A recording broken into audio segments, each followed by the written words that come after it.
فذكر فما أنت بنعمة ربك بكاهن ولا مجنون أم يقولون شاعر نتربص به ريب المنون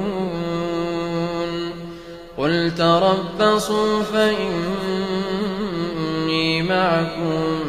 من المتربصين